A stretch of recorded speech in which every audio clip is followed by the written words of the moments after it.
All right. Jen, thank you for joining me today. Great to see you. All right, so we are going to be using our picture chains.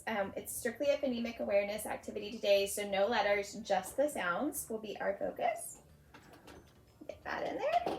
Okay. All right, so we are going to be looking at the pictures today, and as we look at each picture, we're going to be putting a chip in here for each sound that we hear. So our first picture is bus. Say bus. Bus. Bus. Bus. Okay, I want you to put a chip for each sound that you hear in the word bus.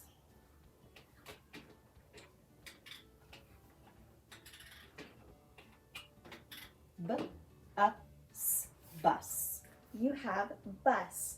B-us. Bus. I want you to change bus to bug.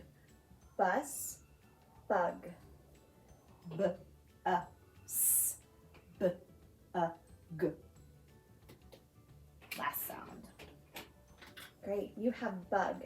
B-a-g. Bug. I want you to change bug to big. Bug, big.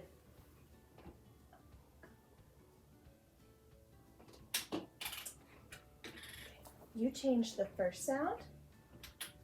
I want you to change bug to big. Bug, big. Map out the sounds. Bug, big. B-a-g.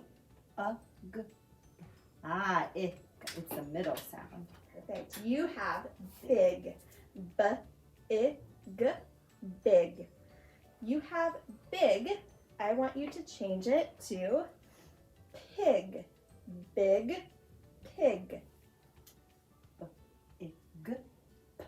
P-I-g.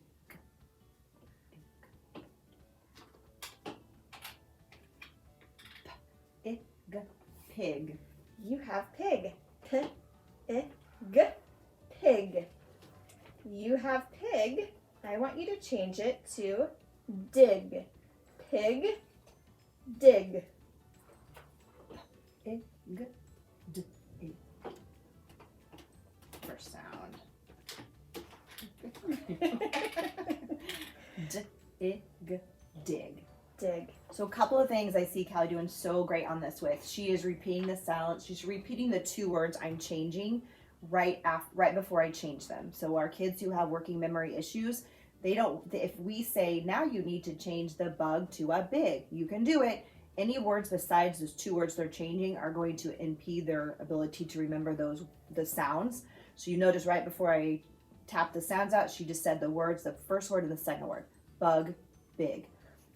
You also notice that every time we separate the sounds, we put them right back together to blend them. We always want to get into a habit of blending after we segment the sounds. I also was looking at Callie's mouth and she was looking at mine because a lot of the kids may have trouble hearing the difference between some of those sounds. So we want to make sure we're looking at each other's mouths to also feel the difference and see if the sound changes. One other piece, if there was an error that was made, so let's say that I had the word pig and she changed it to Big. Yeah, big I'm supposed to change the there you sound. go. So if she changed it and had the wrong letter, I might say you have pig, p-ig. I want you to change pig. I said big. Pig, big.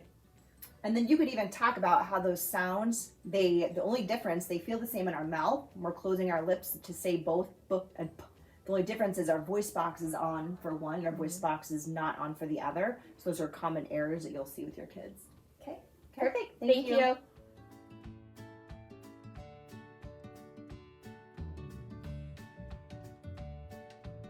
Hi, we are doing an activity on segmenting and blending sounds together. You'll see us using some phonemic awareness, but also we're blending phonics with it, which means we're tying in the letters or graphemes.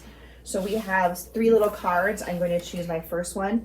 This is a simple CVC word. So if you can't see it, the picture is a picture of a map.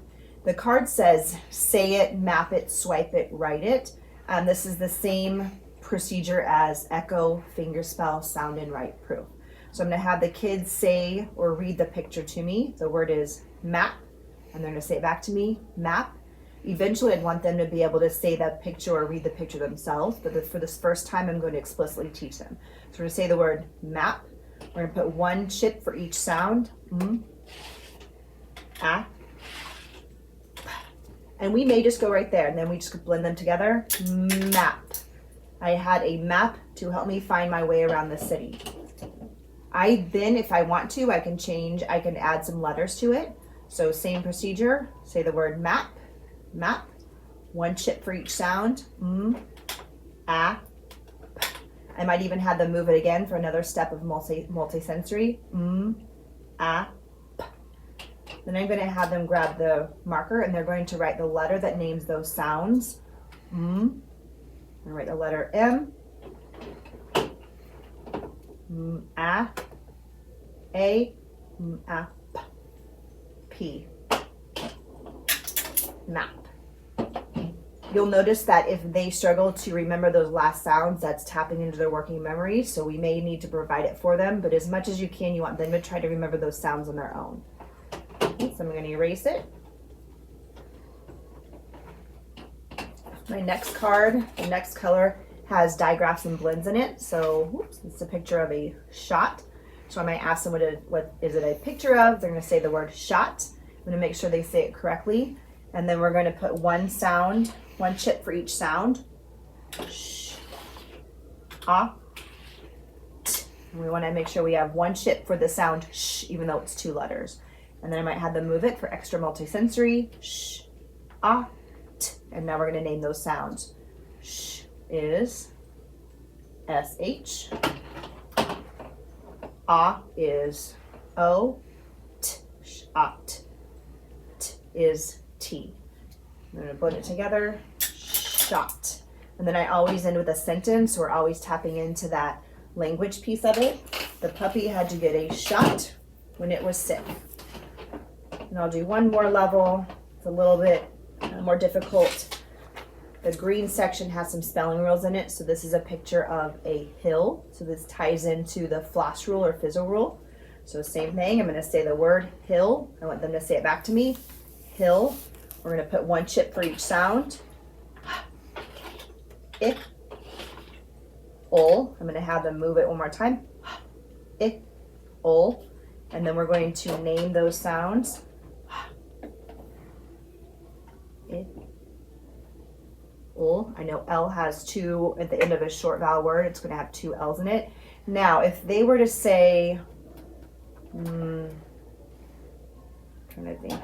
So let's say they said awful, and they started to write that. I'm going to say you have hall, show me hill, hall, hill, and then I'm going to have them go through and see if they can hear where they made the error. And they're going to say iful. If they just put one L, I might say you have hill with one L. We know a rule called the floss rule. Do you see where you would fix that?